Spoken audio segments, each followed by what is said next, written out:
8 metrik guruh talabasi Xolmurzo Bo'stonning texnologik moslamalarni loyihalash va ishlab chiqarish fanida taqdimotchilik ko'rib chiqamiz, ya'ni o'zimda. Bugungi mavzumiz ishlanmagan qora silindrik tashqi yuzalar uchun o'rnatish elementlari, ularning turlari va tuzilishi. Bunda 3 reja bo'yicha gaplashamiz. Birinchi rejamiz ishlanmagan qora silindrik tashqi yuzalar tushunchasi va ularni o'rnatishning ahamiyati. Ikkinchisi ishlanmagan silindrik tashqi yuzalar uchun o'rnatish elementlarining turlari va uchinchi rejamiz o'rnatish elementlarining tuzilishi va ishlash prinsipi. Ishlanmagan qora silindrik tashqi yuzalar tushunchasi va ularning o'rnatish ahamiyati. Ishlanmagan qora silindrik tashqi yuzalar bu quyma, plakat yoki bog'langan holda olingan va mexanik ishlov berilmagan tashqi aylana shaklidagi yuzalar. Bunday yuzalarga kiradi bizda notekis, o'lchami aniq bo'lmagan va sirti qo'polligi katta bo'ladi. Ko'rishingiz mumkin, rasmda keltirib qo'yilgan. Ishlanmagan qora silindrik tashqi sirtlar bu metal kesuvchi asboblar yordamida metal kesuvchi stoyaklardan mexanik ishlashdan oldin metal plakatda tayyorlangan zagotovkalar sirtlari.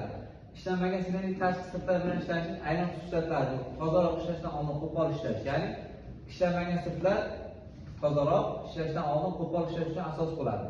Ishlash usullari. Ishlanmagan sirtlarni ishlash uchun turli usullardan foydalanish mumkin. Masalan, frizalash, tokerlik va hokazo.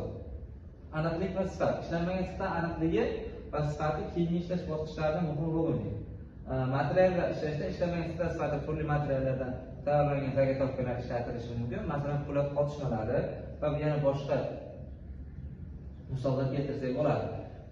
Ishlanmagan silindrik tashqi yuzalar uchun o'rnatish elementlarining turlari. Bunga ishlanmagan tashqi silindrik yuzalar uchun ishlatiladigan o'rnatish elementlari bir nechta turlarga bo'lib ketadi. Bunda prizmalar, uchchavli va to'rtchavli patronlar, uchinchi qisqichlar va maxsus moslamalar. Rasmda keltirib qo'yibdi. O'sha tokerlik dasturxoni ishlov berilishi. Bunda frizalash, tepada frizalanishi va hokazo. Mashina soziga metaldagi ishlab berish jarayonlarida silindrik shaklli detallarni aniq va ishonchli o'rnatish muhim ahamiyatga ega bo'ladi.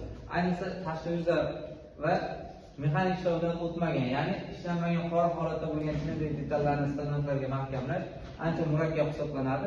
Bunda yuzalar geometrik jihatdan notekis, qo'pol va aniqligi past bo'lgan sababli oddiy tekis tayanchlardan barqaror holatda joylashmaydi. Shu sababli amaliyotda prizmalardan keng foydalaniladi. Prizma bu ishchi yuzasi V shaklida bo'lgan silindrik detallarni ikki yon shifo orqali tayanch, ularning markazini avtomatik ravishda aniqlovchi o'rnatish elementi hisoblanadi. Detal V ichiga joylashtirilganda u prizmaning ikkala yon shifiga bir vaqtda tegadi va ushbu detalning markazi o'qi prizma markaziga mos keladi. Bu holatda ishlanmagan tashqi silindrik yuzalar aniqligi markazi ayniqsa qulay bo'lib detalning notekis markazlashiga aniqligiga katta ta'sir ko'rsatmaydi.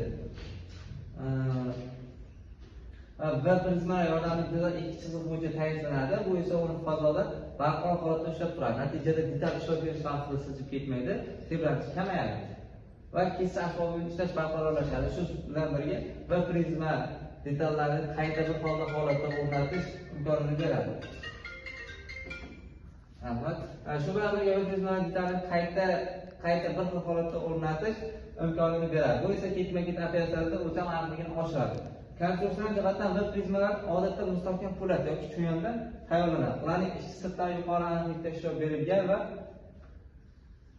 chidamli bo'lishi talab etiladi. Va burchakli ko'pincha 90 gradus yoki 120 gradus talab qilinadi.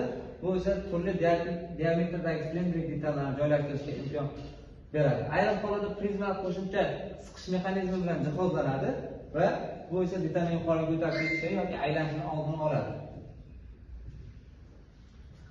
Bu rasmni tasvirlab chiqib qo'ygan. Bu rasmda o'sha ishlov beriladigan qora yuzalarimiz ko'rsatilgan. Va prizmalar tokerlik, frizalash, silliqlash va burg'ulash kabi turli mexanik ishlov berish jarayonlarida, shuningdek, o'lchash va nazorat ishlari keng qo'llaniladi. Ular ayniqsa ishlanmagan tashqi silindrik yuzalarga ega bo'lgan vallar, o'qlar va silindrik korpus detallarini birlamchi ishlovlarga tayyorlashda muhim ahamiyat kasb etadi. Xulosa qilib aytganda, bir prizmalar ishlanmagan silindrik tashqi yuzalarni o'rnatishning eng samarali va ishonchli elementlardan biri hisoblanadi. Ular konstruksiya ishxonaligini markazlashishi, aniqligi va ishlov berish sifatini oshirish uchun mashina sozlikda ishlab chiqarishda muhim o'rin egallaydi. Bu rasmimizda olibdi, bunda frizalashda barmoq usuli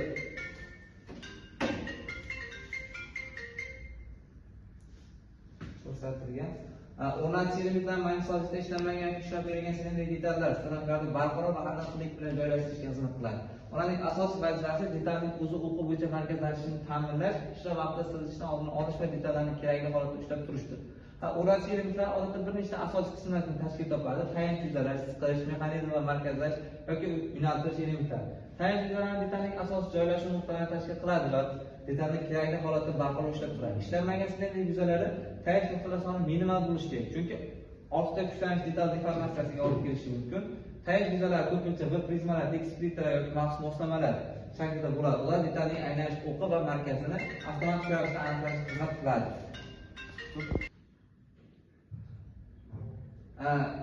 Ma'lumot qisqacha mazmun shundan iborat.